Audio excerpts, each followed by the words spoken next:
Okay, storage unit. This is number 10, the 10th, I mean, not the 10th video, the 10th unit, the fourth video, and the second day. Should be able to get everything in this load. Oh, I have to get it on this load.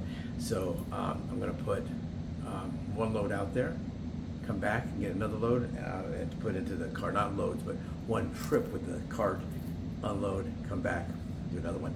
Should be able to get it all done. It is now 9:30. I had to wait for a cart. I got here a little bit earlier than 9:30. I got one at 8. They do open at 6 a.m. They don't open, they have a code and you can have access to your stuff from 6 a.m. to 6 p.m.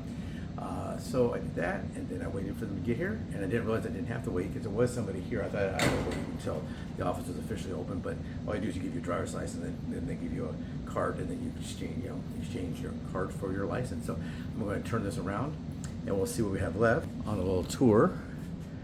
Here's the tour. So I got the things that are kind of big. I got 1, 2, 3 boxes there, and then all the small stuff will kind of fit in there. So I'm going to take that first. The dog thing, because that'll lay flat. Get that.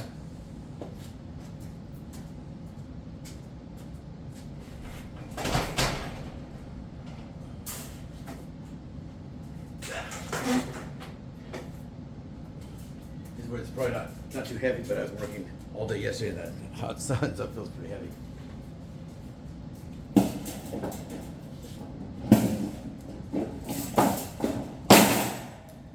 Okay, I put that on there, and then now I'll put the big boxes. This one's light. This is just these, but there's a whole box of them. What do they use? Probably a few, maybe probably about 100 and something left.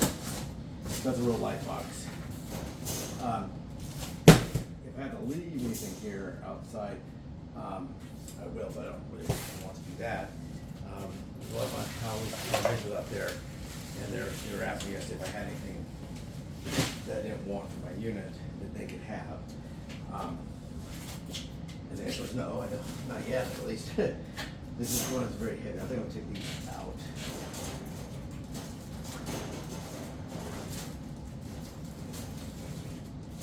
I'll take those racks out, and then I'll put them in the next one. There's not sure about the fan. I could use that yesterday. This box appears to be just a bunch of shoes. We'll look. Someone was asking me, do I ever find any gold? That's always the thing people ask. Did you find any gold? And the answer is yes. Yes, I did find gold one time, but it was not worth as much as the stuff that was not gold, because it wasn't a lot of gold. It was a small piece of gold. It was only 14 karat gold. That's very heavy. This is all tools and assorted stuff like that.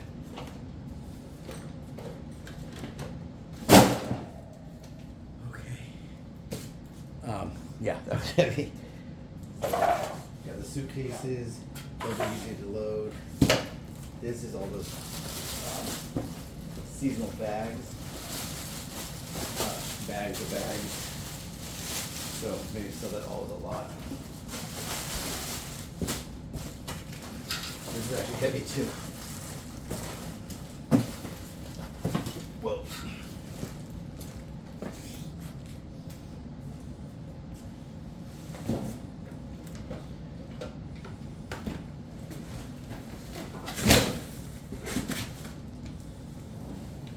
While I was waiting for them to open, I had this box here with tights, and each package has 3 tights, and I think I have probably about 120 of those.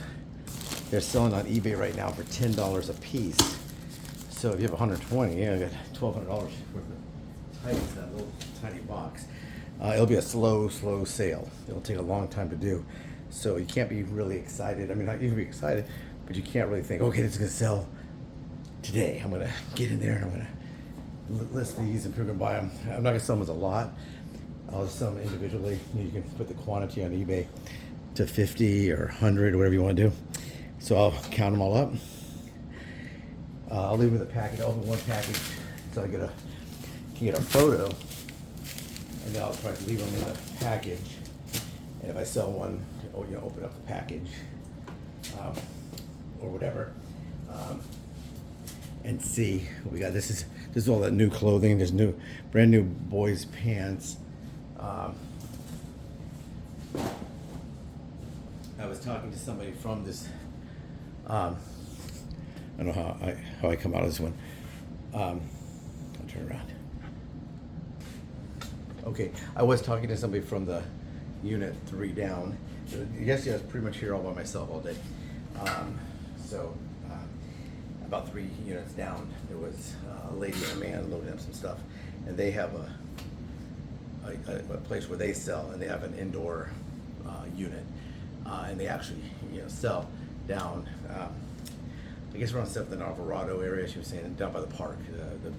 You've probably seen that park on the news. It's worldwide news. They're trying to clean up this park. I used to go there when I was a kid. I told people I used to go to MacArthur Park all the time when I was a kid. But you went into MacArthur Park? They have fentanyl for $1 a hit. There's people outside going to the bathroom, stabbings, shootings. The lake they think is full of dead bodies. I don't know how many are out there because they're like a transient that really the family's no longer looking for. Maybe they developed a drug problem, some family theft. That's usually what happens. Junior will never steal from Grandma. He always loved Grandma. They'd get up early and read the funny paper and have some coffee for her and orange juice for him. And he loves her so much he would never steal from her. Yeah, right. He would probably steal her pacemaker out of her heart if he could sell it. That's what drugs do. Stay off drugs. People always say, well, if you're on drugs, it's not your fault. It's your fault. It's not only your fault, but you're definitely at fault. They did nothing wrong. Nothing wrong. They just have a disease. Yeah, you did something wrong. Yeah, you're using drugs you're not supposed to. Don't do that. Fentanyl, man, people are dying from that. With a little boy from 8 is Enough, he died from it. A lot of people are dying from it. It's very, very cheap. I guess manufactured in China, goes to Mexico, comes here, and people want open borders. I just don't see it. So I'm not saying we don't want Jose Maria and baby Yolanda to come here and get a job at the Wiener Schnitzel for the father and a cleaning job for the mom, and they're doing better. When I used to manage Wiener Schnitzel, they were opening the first Wiener Schnitzel in Mexico. Oh no, they had 2 earlier and they failed badly. And then there was a guy that went to school in Texas. He was a Mexican citizen, and he went to the University of Texas. Very, very rich family in Mexico, and he was opening a Wiener Schnitzel, and the minimum wage there was $5 a day, not an hour a day. I think it was $9 an hour at that time, minimum wage in Texas.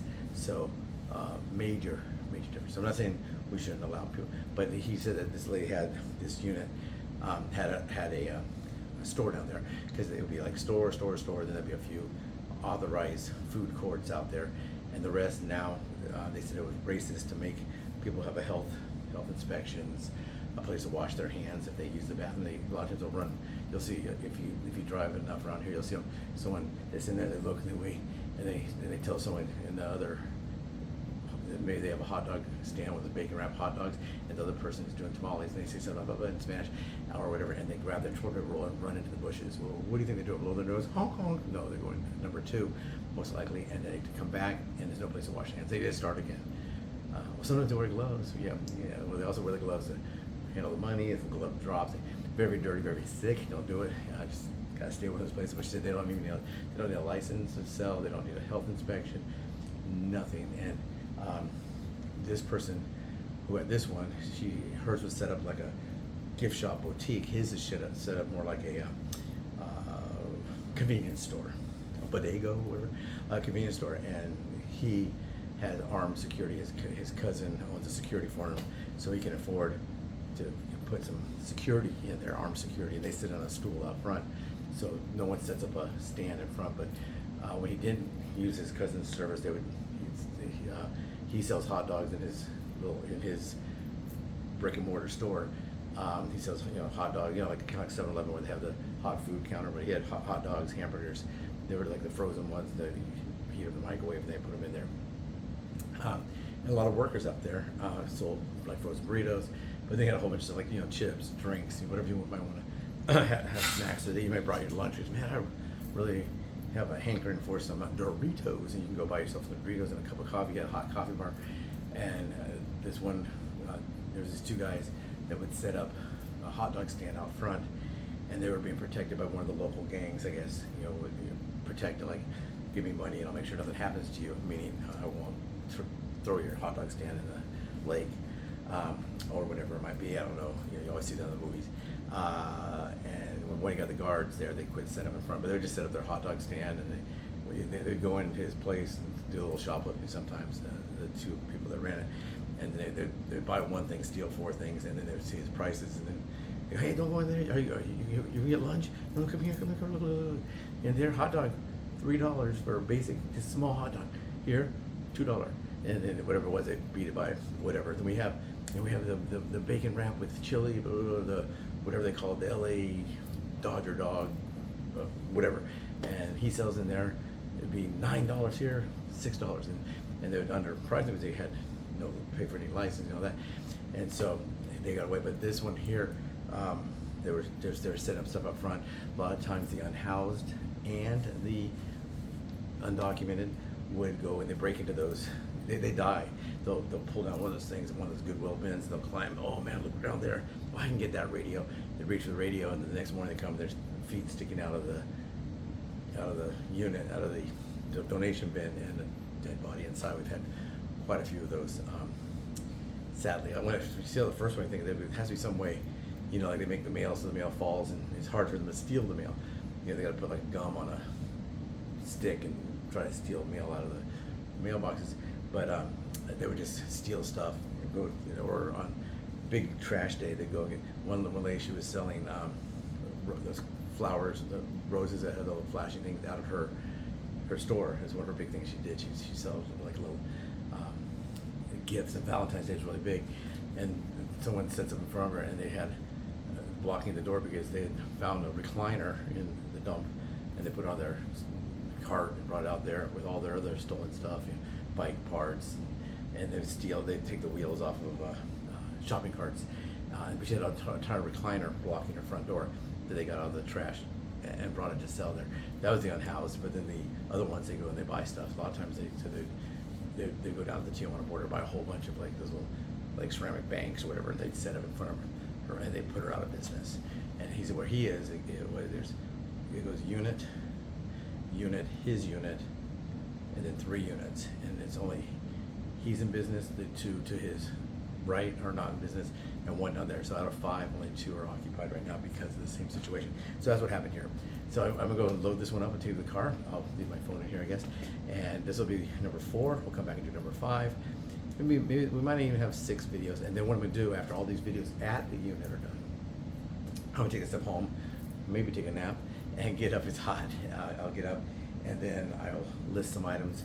And then, as always, if I find, I'm not gonna go. These are just boxes and boxes of kids' shoes. You're not going, hey, look, oh, look at these. Nothing like that. Like I did with that big unit I got from the professional football player, former Marine. I didn't show you every single pair of shoes I got. I just said, hey, I got a lot of shoes, and that's what the situation here. These shoes look more like they're probably used. It was a brand new pair of, I can't remember, with like Nickelodeon or something, shoes in there, and then the pants, the little boy pants. They say they're designer pants, and she was selling for $30 a pair. But are they counterfeit? I don't know. So I'll just take photos and just say boys pants. I won't put this unbranded, but I will take a photo of the logo. I just don't know if they're real or they're fake. In a situation like this, if I got this from a regular unit and Susan wore a dress from whatever designer it is, then I would probably assume that it was real. But this could be fake. I don't know. She's a whole bunch of the same size. The snow pants, they're real. They're really legit, I can tell. And the tights, they're real. They're Marvel licensed, and they're marked. So there's 3 in each one of these, and we got at least 40 bags of those. So it's 120. And then the other stuff, the one of those old writing cards, I can't find that one piece yet. I'm gonna go through it. I'll list the other 2. I'll see what they're worth. Maybe listen for $10, local pickup or Facebook Marketplace for the those two, and then maybe I'll just say I'm missing the seat. No, I can't sell it. We're missing the seat. I'll just, if I can't find that piece, I'll just go ahead and I'll have to throw it away. I can't really donate it because it's not worth donating, because what are they going to do? Then we have the 2 suitcases, so this won't take too long. I'm gonna go ahead and take this big load out here. I'm not gonna film myself going there. If the car was like right here, like the other one's the outdoors one, I can show it being loaded. But I'm gonna go ahead and do that now. This is the end of number 4, and we'll be back for number 5. Take care, everyone.